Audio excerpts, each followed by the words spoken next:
Mare, baka si Abdul na ang ticket mo sa swerte.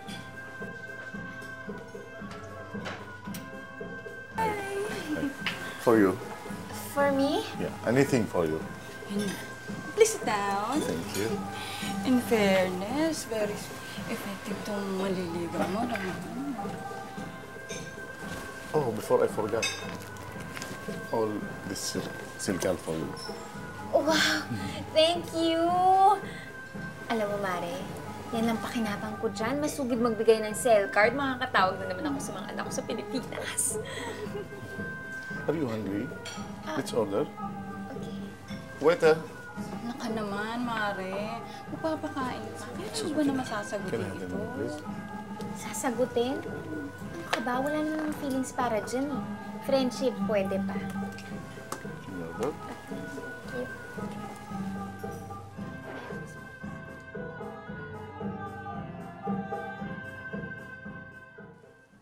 Why are we here? What is this place? Don't worry, Joy. What are we doing here? We just eat. Only we eat. We are here already. No, I don't want. I said we'll just eat. Ayoko sabi, uuwi ako! We'll just eat. Abdul! Joy, don't make it hard for us. I know you like me too. No! I know. Abdul, ano ba? Wag! Ayok ka! Wag!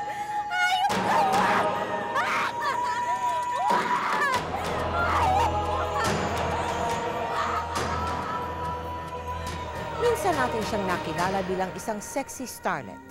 Napanood natin siya sa ilang mga sexing pelikula. Ngunit isang maliit na bahagi lamang ito ng malawak at makulay niyang buhay. Mula sa kinagisnang tahanan sa Maynila hanggang sa makarating sa ibang bansa. Mula sa mahalay na propesyon hanggang sa naging iligal niyang pamumuhay. Mula sa sarili niyang pamilya hanggang sa mga lalaking nakasama. Dumaan siya sa samut-saring mga pagsubok sa buhay. Mga pagsubok na nagturo sa kanya kung paano lumaban at muling tumayo sa bawat pagkabigo. Mga kaibigan, samahan niyo po akong tunghayan ang makulay na kwento ng buhay ni Joy Sumilang.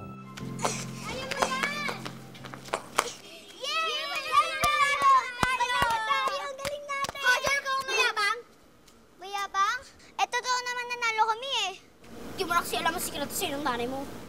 Sikreto? Anong sikreto? Hindi mo alam. Si Alan Chede, hindi mo naman nanay yan eh. Saan naman nanggaling yung chismis na yan? Nag-iimbento ka lang eh. Chismis ang invento?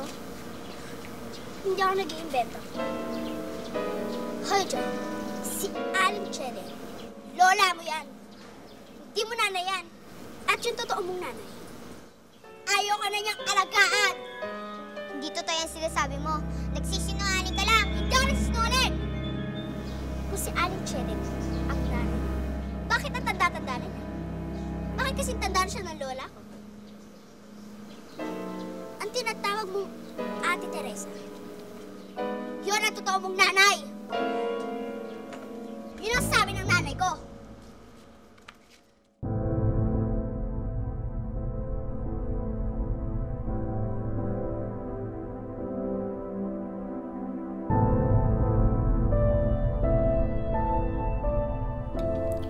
Bukas dito ka ulit kumain, ha?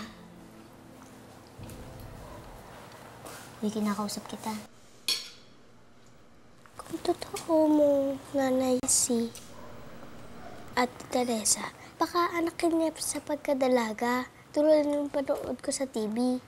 Shh, huwag kang maingay.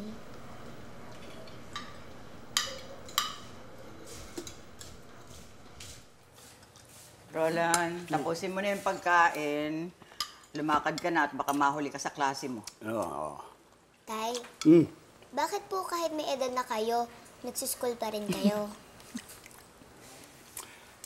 Kasi, alam nyo, ang edukasyon, mahalaga sa buhay ng tao. Yan. Ako na lamang. Kahit tapos na ako sa koleyo, hindi ako nawalan ng gana magpatuloy.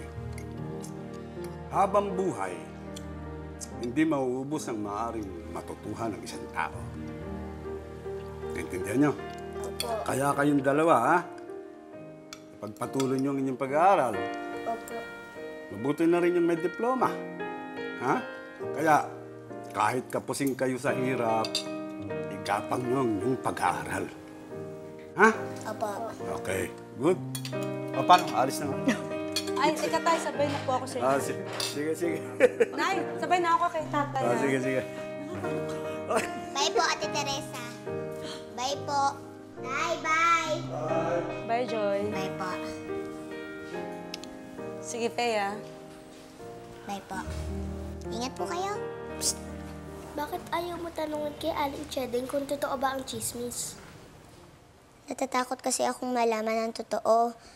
Kung nga, nanay ko nga talaga si Ate Teresa, o di nanay ko na siya, pero ayokong sumama sa kanya dahil may iba na siyang asawa. At isa pa, wag na natin yung pag-usapan. Yung nanay mo sa Ate Teresa, sino naman ang tatay mo? Oo nga. Sino at nasan yung tatay ko?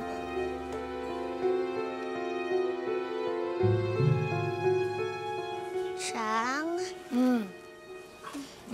Sino po bang tunay kong tatay? Ano ka ba naman, Joy? Ano mga pinagtatanong mo? Sinabi ng kung sino yung kinikilala mong ama, ngayon yun na yun. Siyang, alam ko na pong totoo. Sino po bang tunay kong tatay? Sus naman, Joy. Ano ba nakain mo? Huwag niyo na pong itago. Tsaka hindi ko naman po sasabihin kina inay na sa inyo ko nalaman eh. Sige na po, saan ko po ba siya matatagpuan? Sige na nga. Oo na. Kilala ko ang tunay mong ama. At kilala mo rin siya. Kilala ko po. Tiga dito lang po ba siya sa malapit?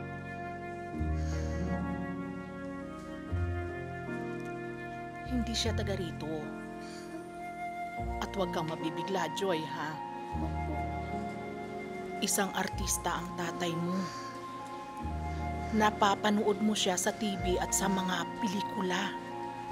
Artista po? Sino po? Sinong artista? Nalaman din ni Joy kung sino ang kanyang tunay na ama. Hindi man niya diretsang kinausap ang mga magulang na kanyang kinalakihan o maging ang kinilala niyang Ate Teresa.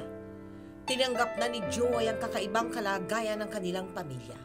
Gayunpaman, hindi naglaho ang kagustuhan niyang kilalanin siya ng kanyang tunay na ama. Dear Itay, ako po si Joy. Anak po ninyo kay Teresa Mangalindan. Pasensya na po kayo kung nakakaistorbo ako. Gusto ko lang po makita kayo at makilala niyo ako. Nakasulat po dito ang address ko. Sana po ay isulatan niyo ako. Sabik na po akong makasama kayo. Ang inyong anak, Joy.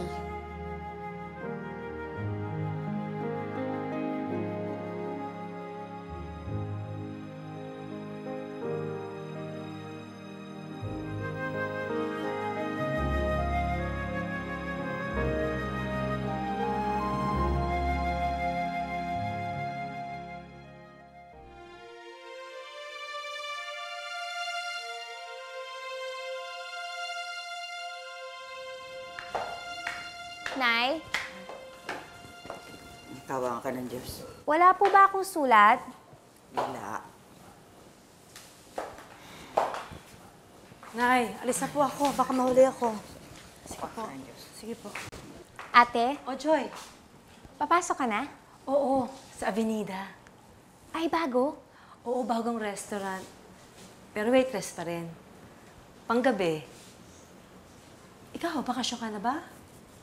Nababagot na nga ako dito, ate. Ate, baka pwede ako sumama sa'yo. Ha? Baka mamaya magalit si Tay.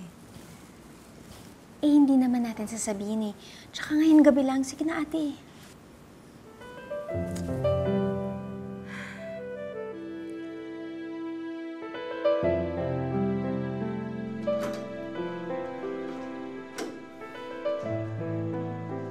kaya doon kung saan ka nagtatrabaho, ate, magbibigay ka lang ng pagkain tapos bibigyan ka na ng pera.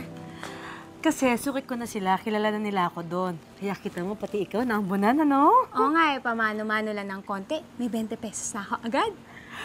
Ngayon lang yung kasi magpapasko. Pero kung linggo-linggo kitang bit-bit doon, ako, hindi ka na nila bibigyan. Pero, ate, gusto ko talaga maging waitress katulad mo eh. Pwede mo ba ako i-recommenda? Sinasabi ko na nga ba? Tay? Tay, wala pong kasalanan si ate. Ako po yung nagpumilit na sumama sa kanya. Pasok sa loob. Pasok!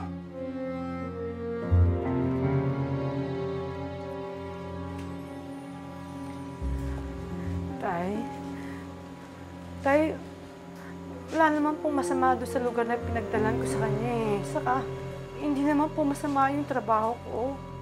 Pero hindi tamang sinasama mo siya sa ganung klaseng lugar. Anong gusto mo niya? Matulad sa iyong anak mo. Yung ba gusto mo? Ha? Simula noon ay lubusan ang tinanggap ni Joy ang katotohanan na ang kanyang tunay na ina ay ang tinatawag niyang Ate Teresa. Inasikaso niyang mapalitan ang apelyido niya sa kanyang birth certificate at school record. Samantala, nagpatuloy pa rin si Joy sa pag-asang makikilala ang tunay niyang ama. Hanggang sa... Tay?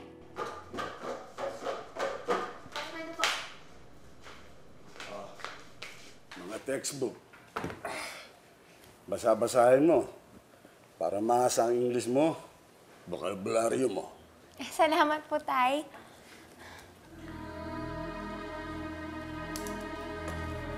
Tay? Tay, bakit po? Tay? Wala. Medyo kumirot na. Ay, Tay, umupo muna kayo. Kuha ko kayong tubig. Tay! Tay! Tay! Tay! Tay!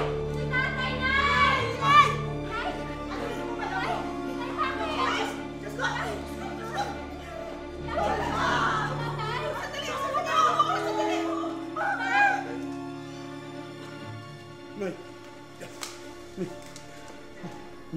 Sasabihin ako sa'yo. Ano yun, Tay? Ano sasabihin niyo? Tay? Tay, anong sasabihin niyo? Tay!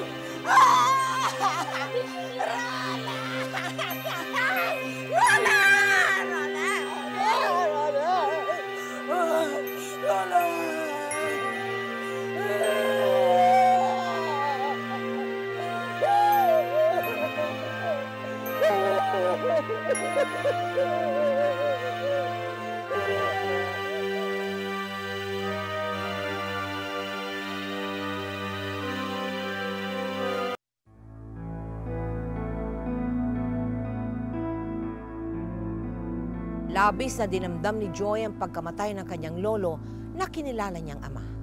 Kaya naman, kahit salat sa pera, nagsikap si Joy na maipagpatuloy ang kanyang pag-aaral. Isang bagay na napakahalaga para kay Mang Roland. Sa mga panahong ding ito, nawili din si Joy sa pagtatrabaho.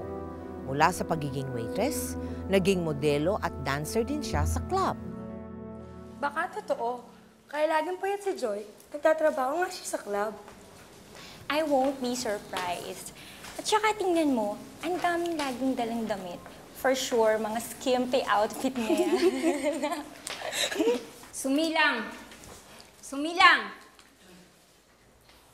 Pumasok ka ba para tulugan ang klase ko? Ma'am, hindi po. Sorry po.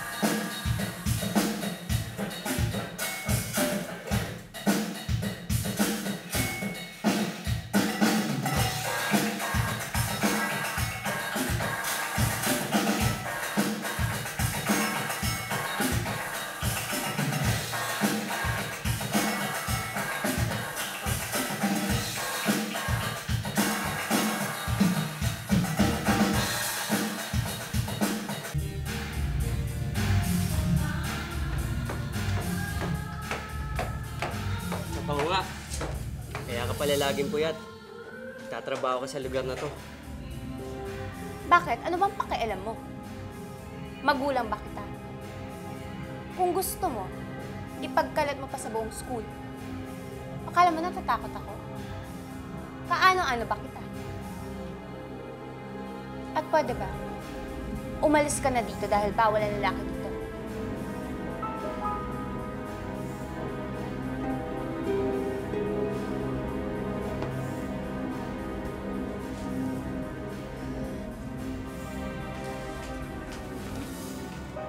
Hoy, Joy! Nabalita mo na ba? Teka, umiyak ka ba? Hindi, ang alin? May bagong bukas na bar, Tasco Bar. Halika, play tayo. Hindi ba hubaran doon? All the way doon, di ba? Oo, di ba doon naman tayo pupunta?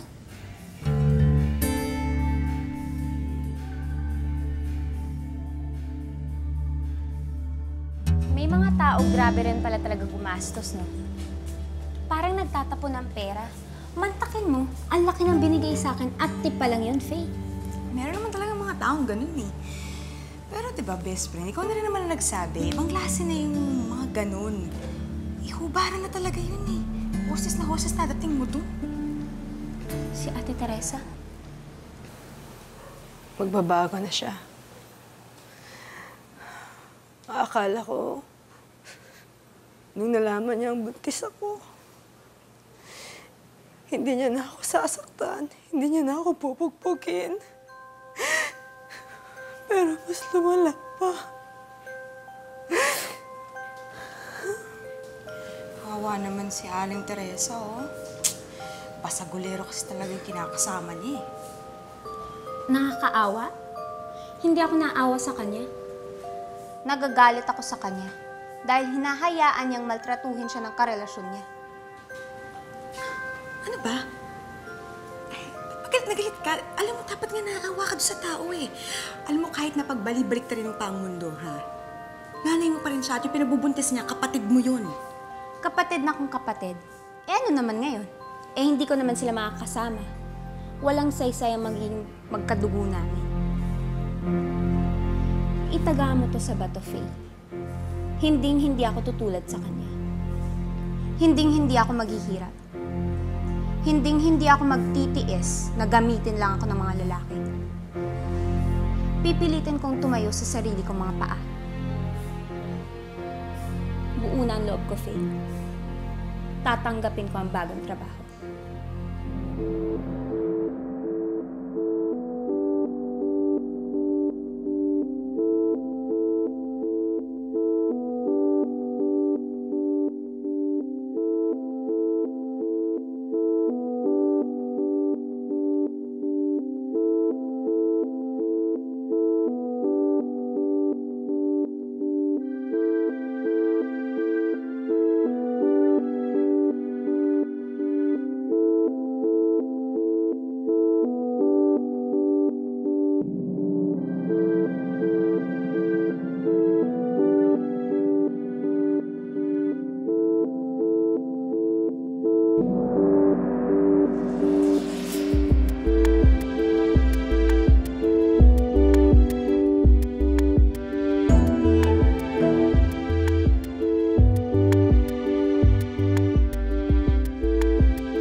Group project na naman. Hindi naman panahon na examen ngayon ah. Nay, may book review kasi kami na due bukas, kaya pinagpuyatan po namin. Oh. Huwag mo akong pinagloloko, ha? Huwag mo akong gawin tanga. Matagal mo na pala akong niloloko. Kung ano-ano, dahil pa sinasabi mo, yung pala binuboyang-yang mo na yung katawan mo sa buong mundo. Kaya ka. Bakit, ha? Sabi mo sa akin, saan kami nagkulang ng pangaral sa'yo, ha? Saan, ha? Saan, ha? Saan? Saan, ha? Hindi pa! Nay! Salita pa ako, huwag mo akong tatalikuran.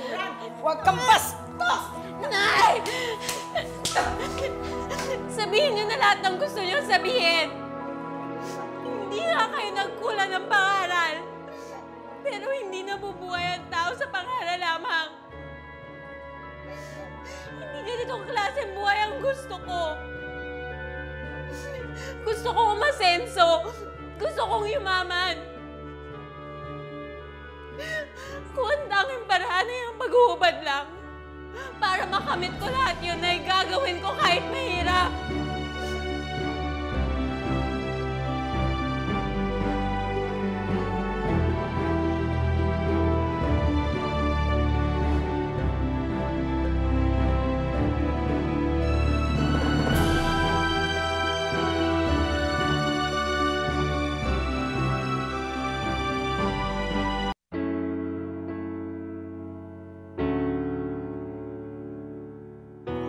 Hindi matanggap ni Aling Chedeng ang trabaho ng kanyang anak.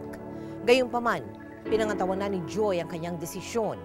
Nanatili siya sa kanyang trabaho at nagpatuloy sa pagsasayaw at paghubad kahit alam niyang tutol dito ang kanyang ina. Hanggang sa...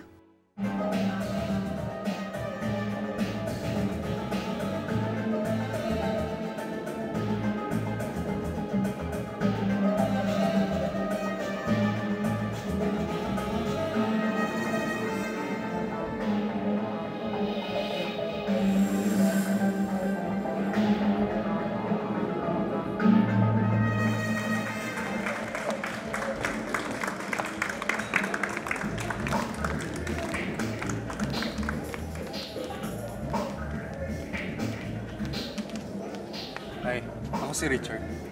Tagal lang kitang nakita dito. Ikaw ang pinakamaganda. Kung matagal mo na pala ako nakikita dito, hindi na ako magpapakilala pa. Oo, Joy Sumilang. Joy! Joy! Faye? May nangyari sa nanay mo. Si Ate Teresa? Hindi kay Aling Chedeng. Halika na, umuwi na tayo. Kailangan natin umuwi na yun. Sige na. May dala akong sasakyan. Hatid ko na kayo. Sandali, magbibihis muna ako. Huwag ka mabilis mo.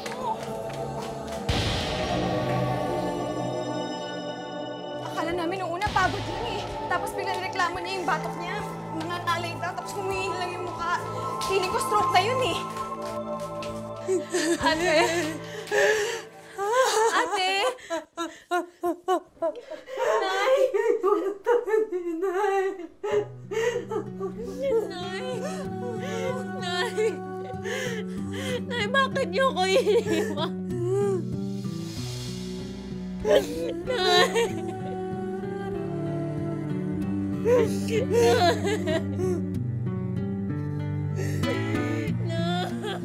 Labis ang kalungkutan ni Joy sa pagkamatay ng kanyang lolang naging ina sa kanya. Sa panahon ding ito, lumipat si Teresa at ang kanyang pamilya sa bahay ng pumanaw niyang ina na tinitirahan ni Joy. Hindi naging madali para kay Joy ang pakikisama sa mga bago niyang kasambahay. Sigurado ka bang safe dun sa pagbe-bed spacean mo? Oo naman, puro nga babae dun. Sigurado ka dyan, ha? Gusto lang, hindi ko talaga maintindihan. Ba't kailangan pa umalis ng bahay niyo eh? Wala naman nagpapaalis sa'yo doon. Kaya mula nang mamatay si Inay at umalis na si Ate Teresa kasama ang bago niyang pamilya, mas lalo ko naramdaman na hindi talaga ako bagay sa bahay na yun. Pero hindi mo man lang ba naisip, ha, na kung hindi ka naman naalis, malay mo yung pa yung chance niyo para maging close ng tunay mong ina. Kung wala sana siyang ibang pamilya, posible yun. Pero ngayon, may bago siyang pamilya. Siyempre, may iba na siyang prioridad. Bahala. Joy! Paano dyan ka lang pala? May gusto ko mausap sa'yo. Ngayon? Ako na yung susunod dyan eh. Naku, nangako, sandali lang daw. Dali. Bisita mo. Ito na.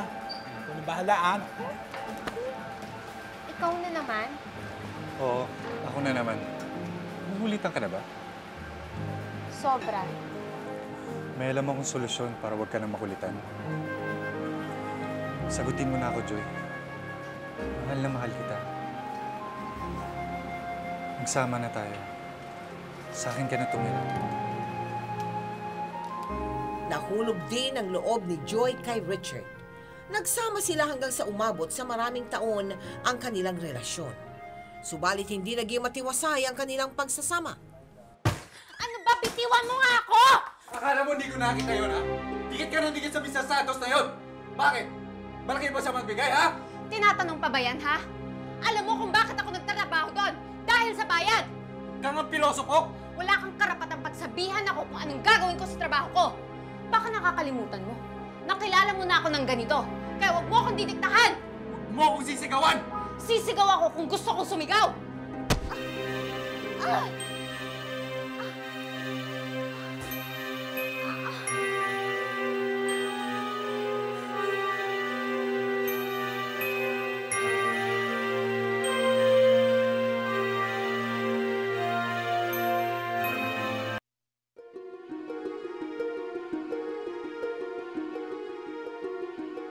Nagpatuloy ang pambubugbog at pagmamaltrato ni Richard kay Joy. Sa umpisa, tiniis na lamang ni Joy ang lahat ng ito dahil pakiramdam niya si Richard na lamang ang maituturing niyang pamilya. Ngunit sa paglaon, si Joy na rin mismo ang sumuko sa pananakit ng kanyang kinakasama at tumapos sa masalimuot nilang relasyon. Ay, pambihira ka, oh. Ako lang ang namili. Ikaw pa talaga yung walang bibilhin, ha? Eh, sinamahan lang kita, di ba? Touch naman ako doon. Pero alam mo, best friend, mas touch ako kasi ngayon, at least, pinakinggan mo rin ako na hiwalayan yung Richard na yan. Abay, hindi na maganda yung nangyayari sa inyo, eh, no? Alam mo, ito lang, good decision talaga yan. Pero alam mo, Faye, aminin ko sa'yo, namimiss ko si Richard. Sa kanya ko lang kasi naramdaman na may pamilya ako kahit dadalawa lang kami. Ano ka mo? Pamilya? Meron mo pamilyang ginagawa kang punching bag, ha? Alam mo, Joy, ikaw na mismo nagsabi sa akin, di ba? Na ayaw mo tumulad sa tunay mong ina. Eh, ano nangyari sa'yo? Eh, gayang-gaya mo yung nangyayari sa kanya. Parang idol na idol mo. Eh, kaya ako nga pinutol yung relasyon namin ni Richard, eh. Dahil ayokong tumulad kay Ate Teresa. Oh, well. Buti tapos na yan. Excuse me, miss. Excuse lang, ha? Ako si Chai. Talent scout ako, eh. Maganda ka kasi, saka sexy. Saka maganda yung aura mo sa TV niyan, sa pelikula. Baka gusto mong mag-artista. Ito yung calling card ko nga pala. Isipan mo lang, ha? Hindi pinalampas ni Joy ang oportunidad na iyon. Naging talent siya ni Lerum at nakagawa na mahigit kumulang 12 pelikula. Ilan sa mga ito, Ang Katawang Putik, People's Power, Sabik at Kasalanan Ba. Bukod dito ay dumami din ang mga alok sa kanyang mag-show sa mga probinsya. Hanggang sa makilala niya ang lalaking magpapatibok ng kanyang puso. Tutuwa naman ako. Buti naman, wala kang shooting ngayon. Aba, ang hirap pa ng magkuha ng appointment sa best friend ko ngayon. Oo nga, buti na pagbigyan mo kami. Ito naman, Faye. Pag wala naman akong ginagawa, di ba ikaw naman parati kong kasama? Bukas pala, samahan mo ko, ha? Sana naman? May inimit akong reporter. Eh, kaibigan daw niya ang tunay kong ama. Tsaka sabi niya sa akin, gumawa daw ako ng sulat at siya mismo ang mag-aabot sa tatay ko. Salamat. Sulat? Oo! Oo, maganda yan. Alam mo, sana lang, no, yun sa mga sulat na ginagawa mo, sana this time may mangyari talagang maganda. Kasi alam mo, sa totoo lang, Joy, ha, kahit na sandamakmak na sulat pa yung gawin mo, kung ayaw talagang ng tunay mong ama, wala rin mangyayari, di ba? Eh, wala naman sigurong masama kung susubukan ko to, no? At saka, sinulat ko naman doon na hindi pera ang habol ko. Ang gusto ko lang, kilalanin niya ako bilang tunay niyang anak. Hindi ko sila magugulo. Alam mong hindi ko kaya yun, Faye.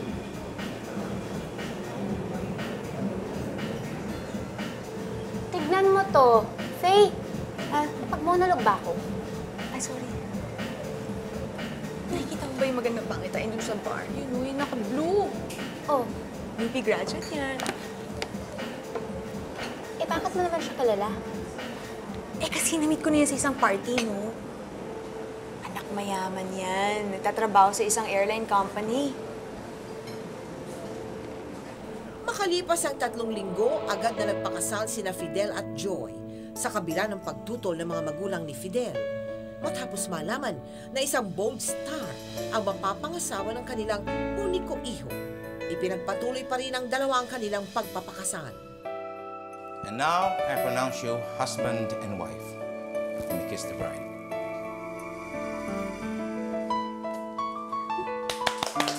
Congratulations! Congrats! Congrats! O, ano sabihin mo na kay Fidel yung good news mo? May iba pang good news? Kaysa sa mag-asawa na kami? Fidel, magiging tatay ka na. Buntis ako.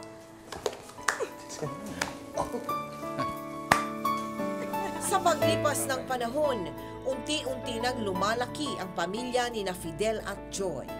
Subalit kalakip nito ay unti-unti ring nagkakaroon ng lamat ang kanilang pagsasama dahil na rin sa pagkakaiba nila ng ugali at kakapusan sa pera. Eh bakit mo ba pinagdidiskitahan ng buhok ko, ha? Eh sa hindi nga ako sanay sa maiksing buhok eh. Joy, asawa mo ako. At sinabi ko, gusto ko maiksi buhok mo. Tsaka ba't ang dami mo na naman bagong makeup dyan, ha? I'm telling you, ayokong nakikitang nag-aayos ka. Nababaliw ka na ba, ha? Saan ka naman nakakita ng asawang ayaw nag-aayos sa misis niya? At yung mga damit na yan, ha? Why do you still have those sexy outfits? Di ba sabi ko, tapo mo na yung mga yan? Gusto mong malaman kung bakit ako meron netong mga to, ha? Pues sasabihin ko sa'yo. Dahil gusto kong bumalik sa pagla-live show. Lalo na ngayon, wala akong pelikula at wala kang trabaho. Paano tayo mabubuhay nito, ha? 2 buwan na naman akong buntis. Paano tayo kakain? Basta ang sinabi ko ang masusunod. Wala akong pakialam kung may pelikula ka man o wala, kung nagtatrabaho ka o hindi. Basta dito ka lang sa bahay. Ayokong nakikitang mag-aayos ka. Hindi ka pwedeng maglalabas ng kung saan. Ako lang ang pwedeng makakita sa'yo. Diyan ka mag-alaga ng bata. Tapos ang usapan. Dahil nagbiting sa trabaho si Fidel upang mabantayan ang asawa, palihim na binabalikan ni Joy ang pagmumodelo upang kumita ng pera para sa pamilya. Hanggang sa dumating kay Joy ang isang pagkakataong minsan na niyang pinagdaanan.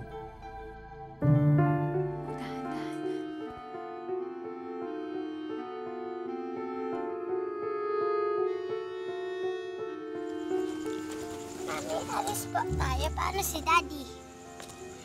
Oo. Hindi ko kasi kaya yung ginagawa na sa akin ng daddy niyo eh. Paano na po si Daddy? Hayaan niya na lang siya. Kasi pag hindi natin to ginawa, paano tayo magkakaroon ng pera? Pag wala tayong pera, paano tayo kakain? Paano kayo mag-aaral? Paano tayo bibili ng toys niyo, di ba?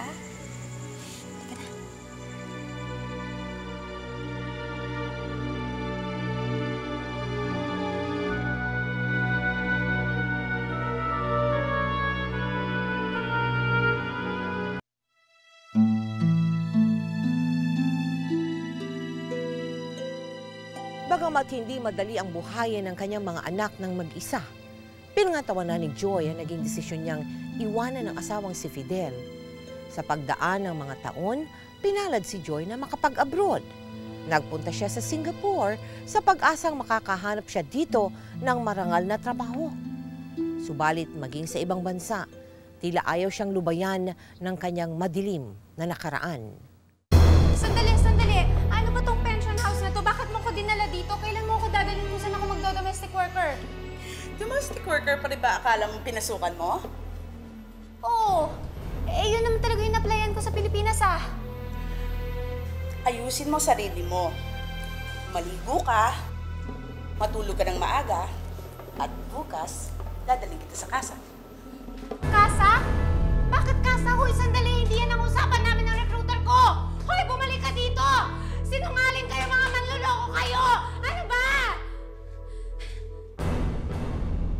Pinoy ka? Anong tinitingin-tingin mo? Bakit? Ngayon ka lang ba nakakita ng Pinay na nagwawala? Narinig ko yung usapan nyo kanina. Nabiktima ka rin pala. Actually, madami kayo dito eh. Anong ibig mong sabihin? Itong pension house na to, mga bagsakan ng mga bagong salta. Yung mga pinapakakuhang domestic helper o caregiver. Pero ang totoo, papasok sila sa kasa. Ang bihira. Sa edad ko to, naloko pa ako. Paano na lang yung kinaltas nila sa visa ko? Paano ako makakatakas dito? Ako nga pala si Ali. Negosyante mula sa Malaysia. Pero wala ko inaayos dito sa Singapore. O bakit? Ngayon ka na ba nakita negosyanteng Pinoy sa Malaysia? Mukha ka naman matino. Pero sigurado ka ba hindi mo kasabwat yung bugaw na yon? Bakit? Mukha ba akong bugaw? Bukas dadalhin na ako sa kasa. Kapit na to sa Patalim, Ali. Tulungan mo naman ako. Gawin mo kong alila. Tubusin mo lang yung visa ko. Kahit huwag mo na ako swelduhin, sige na, tulungan mo lang ako. Sigurado ka pa sa sinasabi mo. Oo. Mas mabuti na to kaysa dalhin ako sa kasa. Ipagluluto kita, ipaglalaba kita, maglilinis ako ng bahay mo. Sige na, ilayo mo lang ako sa bugaw na yon.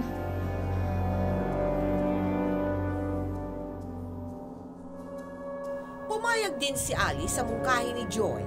Isanama ni Ali si Joy sa kanyang tirahan kung saan nanilbihan si Joy bilang katulong. Naging maayos ang pagtrato ng amo ni Joy sa kanya hanggang sa sila'y magkagustuhan. Nagbuhay silang parang mag-asawa hanggang sa magpasya silang magpakasal. Sa isang linggo babalik na ako sa Malaysia. Gusto mong sumama? Ha? Ayusin ko yung papeles mo.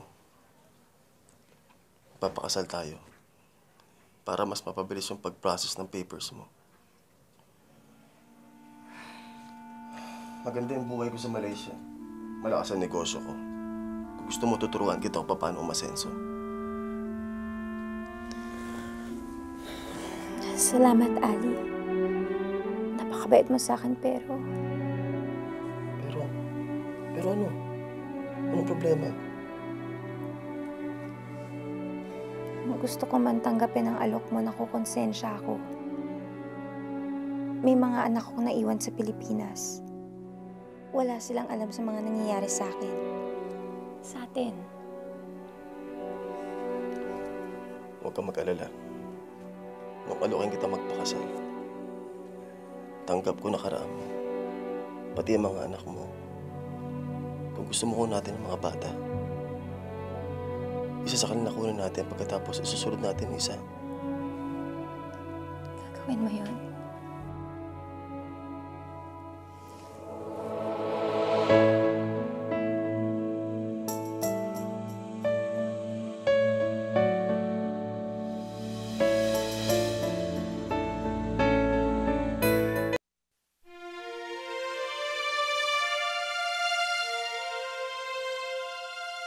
Ano? Mula Singapore, ngayon nasa Malaysia ka na. Buti hindi ka pa nahuhuli. At nagpakasal ka pa. Joy, ano ba namang pag-iisip meron ka? Faye, pwede ba, bago mo ako husgahan, gusto ko malaman mo na matino ang pag-iisip ko. Mahal ko si Ali at mahal niya ako. Tanggap niya yung mga anak ko. Sa katunayan nga, sinundunan niya si Luis. Nasa barko na sila, papunta na sila rito. Ano pati bata, dinamay mo pa? Ha? Bakit may passport ba yung anak mo? May visa ba yan, ha? Wala. Pero may naisip na paraan si Ali. Doon sila dadaan sa southern backdoor. Southern backdoor? Iyon ba yung daan sa tawi-tawi? Joy, illegal yun. Hindi mo ba alam, ha? Delikado yan. Faye, pag hindi ako kumapit sa Patalim, hindi ko makakasama ang anak ko. Alam mo naman matagal ang prosesong legal, di ba? Matagal kung aasikasuhin pa namin na magkaroon siya ng Malaysian visa. Tito Ali, ilang oras pa ba bago ko makita si Mami? Basta bago mag-umaga, makikita mo na mami mo. Nababaliw ka na ba, ha? Paano kung maispatan niyang anak mo? Hindi mo ba alam? Pwede kayong makulong doon? Pwede bang mamatay ang anak mo kung sakaling may hindi magandang mangyari sa lansya? Pag nagkataon, kasalanan mo lahat yon, Joy. Tara na!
Matagumpay na naipuslit ni Joy ang anak na si Luis sa Malaysia. Subalit hindi na siya muling naglakas loob na gawin din ito sa panganay niyang si Samantha. Nakontento na lamang siya sa pakikipag-usap kay Samantha sa telepono habang nakatira siya sa Kuala Lumpur, kung saan naging negosyo nila ang pagtitinda ng mga pirated DVDs.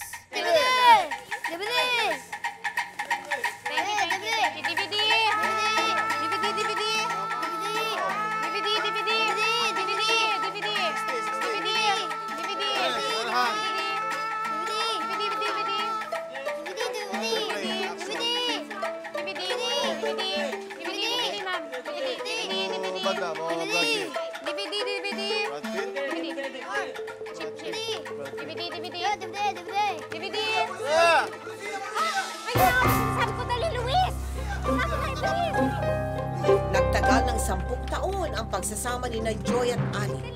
Naging pangalawang bayan na ni Joy ang Malaysia. Maayos na sana ang lahat hanggang sa magsimulang mapabayaan si Joy. Oh, sa'yo muna yan, pare. Padoy mo yan, ha? Akin na muna. Mantakin ninyo, sa pagbebenta lang pala ng pinirata nating CD tayo yayaman. Samantalang sa Pilipinas, lawit na dila mo, hindi ka pa makakabili ng kahit karag-karag na tricycle man lang. Tama ka dyan, pare. Ali, ano ba? Pare, si Mrs. Ang bad mo si Mrs. ha? Nawiwili ka na ha. Gabi-gabi na lang kita sinusundo dito. Wala ka bang balak umuwi? Huwag ka nga mag-skandalo dito. Tira mo ako ng kaunting kahiyan. Pare, sige na, pagbigyan mo na. Sige na, pare. Tama na rin to, pare. Halika na nga.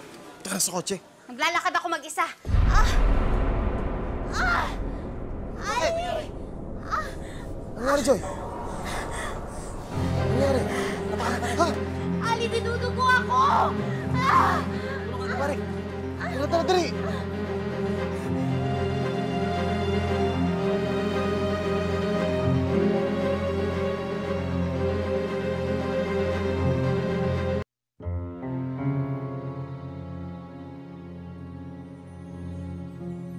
Hindi nakala ni Joy na nagdadalang tao pala siya ng mga panahong iyon. Sa kasamaang palad, nalaglag ang dinadala niyang sanggol. Simula sa puntong iyon, napagtanto ni Joy na hindi niya kayang ipagpatuloy ang buhay niya sa Malaysia. Patago-tago, namumuhay ng iligal at hiwalay pa sa panganay na anak. Nagdesisyon si Joy na bumalik sa Pilipinas, kung saan nag-aral siya ng caregiving. Makalipas ang ilang taon, lumipad si Joy patungong Dubai upang doon magsimula ng panibagong buhay. Ang lalong ikinasasama ng loob ko, yung 7 buwan na binuno ko para mag-aral ng caregiver, nauwi sa wala. Nauwi sa pag-aabot ng testing flyers na to. Ibang klase talaga, no? Dumayo pa ako dito sa Dubai para sa isang glamorosang trabaho katulad nito. Mare, maghintay ka nga. Sabi mo nga, padating na ang swerte mo. Alam mo naman, hindi ko rin masisi yung agent ko. Dahil pinagsabihan naman niya ako, winarningan niya ako na mahirap maghanap ng trabaho dito. Mahapdi na yung tiyan ko eh. Wala ka bang kahit na ano dyan, biskwit? Mare, wala akong biskwit eh. Pero itong parating, Mare, hindi lang biskwit ang ibibigay na ito sa'yo. Joy, I'm glad you are here. I'll treat you lunch. No thanks. Sige na, di ba sabi mo nga nagugutom ka na? Ganun na. Mari, wala nga ako sa mood makipagtsikahan dito eh. At saka, ayoko siya bigyan ng pag-asa kasi kaibigan lang turing ko dito eh. Kakain lang naman. Sige na. So, come on. Bagamat nag-uumapaw sa karisma at masugid sa panliligaw si Abdul, hindi akalain ni Joy na magagawa pala siyang pagsamantalahan ito. Why are we here? What is this place? Don't worry, Joy. What are we doing here? We just eat. Only we eat. We are here already. No, I don't want. I said we'll just eat. Ayoko sabi, uuwi ako! Abdul! Joy, make it hard for us. I know you like me too. No! No! Abdul, ano ba? Wag! Ayoko! Wag! Wag! napuno si Joy ng puot at pangamba sa panggagahasang dinanas niya sa Dubai. Subalit sa mapait na karansang ito, nagpasya siyang bumalik ulit sa Pilipinas upang muling magsimula ng panibagong buhay, kapiling ang dalawa niyang mga anak. Siguro, sa susunod na taxi, doon na nakasakay ang mami ninyo. Kasi sa tansya ko, mga 2 oras ay nakakalipas mula nang dumating siya sa naiya eh. Ano na kaya itsura ni Mommy ngayon? Bakit kaya bigla ko uwi si Mami ngayon? Saka, akala ko hindi siya titigil doon hanggat hindi niya napapractice ang pagiging caregiver niya. Iyo, huwag niyo na lang siyang usisain. Kung di siya magkukwento, huwag na lang kayo magtatanong. Ganun po ba? Kilala ko ang mami ninyo. Hindi siya yung tipo na mag-uungkat ng bagay na hindi siya komportable para ungkatin ang pag-usapan. Hindi siya yung tipo na uusisain ng mga bagay na sensitibo para sa kanya na usisain pa. Kaya kung ako sa inyo, maging masaya na lang tayo na darating siya. Iparamdam natin sa kanya na masayang-masaya tayo at mahal na mahal natin siya. Sige po. Oh, yun na po si Mami.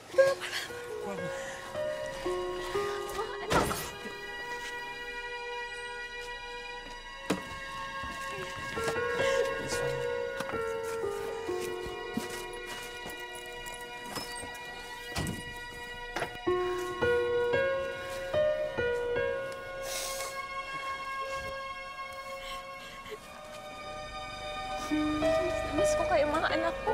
Namiss din po namin kayo, Mami. Pagpatawad niyo ako kung lagi ko kayong iniiwan. Basta tandaan niyo lahat ng ginagawa ko para sa kinabukasan niyo. Para hindi kayo mapariwara. Naiintindihan po namin, Mommy. Salamat mga anak. Basta tandaan niyo, magkasama magkahiwalay man tayo. Kayo ang mga mahal ko magmakailanman.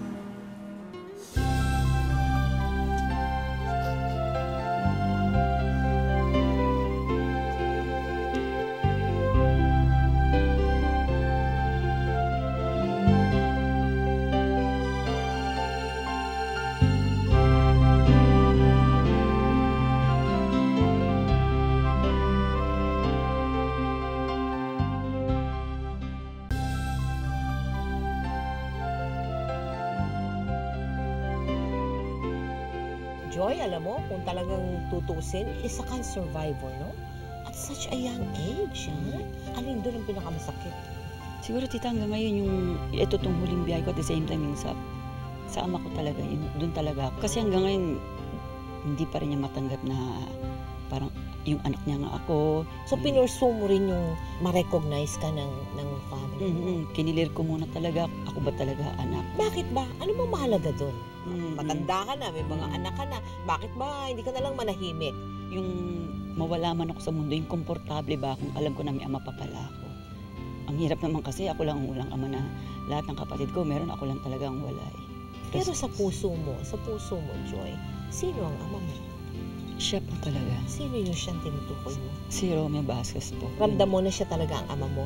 Opo. Inalam mo ba sa mga nakakakilala sa inyo kung siya ba talaga? Tinanong ko po yan sa tita ko, yung talagang close po ng nanay ko yung kapatid niya. Kasi mahirap po mag-claim ng baka naman nag-i-illusion lang ako, nakakahiya rin.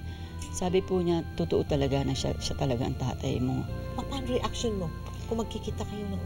Yung pagtanggap lang talaga eh, forever na kaligayahan ko na yan talaga. Yung hindi mababayaran ng kahit anong bagay yan. Yun lang, pagtanggap lang. Napakalaking bagay na sa akin. Na-i-recognize ka na bilang anak. Malay mo, baka naman nanonood niya yan. Anong sasabihin mo? Sana magkausap tayo ng kahit isang beses lang at ayos na sa akin. Ito nga sinasabi ko sa'yo, survivor ka. Alin ang pinakamasakit doon? Yung ginahasa ka sa Dubai, yung paghihirap mo sa nung ikaw ay nag-sexy star ka pa. Pinakamabigat po yung sa Dubai. Sa Dubai mabigat? Talagang halos tratuhin ako talaga ng hayop talaga na. Yun nga po, minsan nagkaroon pa ako ng isang sina. Napuwersa ako ng isa Arabo doon, gano'n. Gumawa ka ba ng legal na hakbang? Hindi po, tita. Ngayon, meron ka ng 2 anak, may ambisyon ka rin, siyempre, sa mga anak mo, no? Ano yung mga ambisyon na yun? Gusto ko lang po, tita, maging maayos sila, yung talagang maging magalang, respeto, numero 1. Hindi ko kailangan na masyadong matalino, makatapos lang. yung hindi ko inabot, marating nila, mali ko nagawa, huwag nilang gawin. Yun lang po malaking bagay na sa akin. Magkahiwalay-walay man kami, at least nagawan ko sila ng paraan. May pundasyon sila. Asan na yun yung ama ng mga anak? Wala po akong komunikasyon eh. Kasi po buot nung nagkaroon po kami ng gap noon, totally po talagang ayoko magkaroon kasi nananakit din. Ayoko nung tama na yung minsan lang kami magkaroon ng diskusyon. Tama na yun. May ganung pattern ka ba na pagka merong lalaking sa buhay mo sinasaktan ka? Meron po eh. Paulit-ulit yung Kaya minsan naisip ko parang hindi yata ako talaga sa swerte sa lalaki. Alam mo, maraming naghahangad na pumasok sa showbiz ngayon. Gagawin ang lahat, no? Para lang magkapangalan at kumita. Anong maipapayo mo sa mga yun? Mag-isip-isip muna bago gumawa talaga ng yung hakbang talaga na wag muna yung padaskul-daskul talaga. Dahil So, ano sabihin, pinagsisisihan mo yun? Yung bahaging yun ng buhay mo, pinagsisisihan? Kasi ako tita talagang yung puro sugal ako, gamble ang buhay sa akin. Bahala na, pag nandun, bahala na palagi ako. Kaya yan talagang gano'n ang mangyayari nga. Walang plano, puro bahala na. Ba't ka ba umalis sa pagkang-artista pala? Noong mga panahon na yun, parang mas madali ako kung sa club ako magtatrabaho. Mas madaling kumita. Mali din yun. Nagsisisi ka rin doon sa... Mali rin po. Kasi syempre, ngayon, nakikita ng mga anak ko sa mga newspaper nung araw talagang, yung mga talagang bold ako nung, kita lahat, ganyan. Siyempre, nagre-register po sa dalawin, lalo na sa babae. Hindi mo na maibabalik ang panahon, di ba? Nandoon na yun. Nakatatak na yun. Kaya in-explain ko lang na maayos.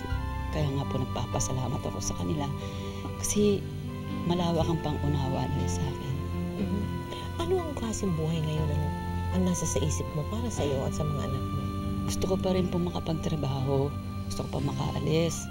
Lalaban pa rin ako hanggat buhay ako para sa mga anak ko po. Joy, maraming salamat. At pinahintulutan mong gamitin namin ang buhay mo para magsilbi ng mga aral, no? At gabay sa ibang mga kabataan. Thank you very, very much. Salamat po. At pagdadasal ko, sakasakaling ng malinawan na yaang matagal nang bumabagabag sa puso. Salamat po ng marami, tita. Talagang tatanawin kong malaking utang na loob po. Gusto ko lang po, tita, magpasalamat sa inyo, sa GMA7, sa magpakailanman, sa staff, sa crew, kay Direk. Salamat po ng marami sa dalawang anak ko po, si Gerardo at si Ines, sa mga Lindan family po, yung pamilya kong malawak pa rin hanggang ngayon. Ang batch po ng MLQ High School 78, ang GP Cargo po ng Dubai na talagang sumubaybay sa akin, si Mr. Abdullah Banyas po. Maraming pong salamat. Sa kasalukuyan ay masayang kapiling ni Joy ang kanyang dalawang anak. Kamakailan lamang, nakapagtapos na ang anak niyang si Samantha sa kolehiyo. Isang bagay na labis niyang ikinagagalak.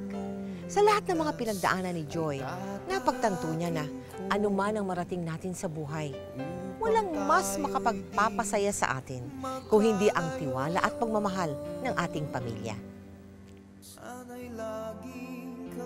Ako po si Mel Tiangco at ito ang kwento ng bawat isa sa atin. Ngayon, bukas at magpakailanman. Magpakailanman, hindi magbabago ang sinisigaw nitong aking puso. Magpakailanman, magpakailanman.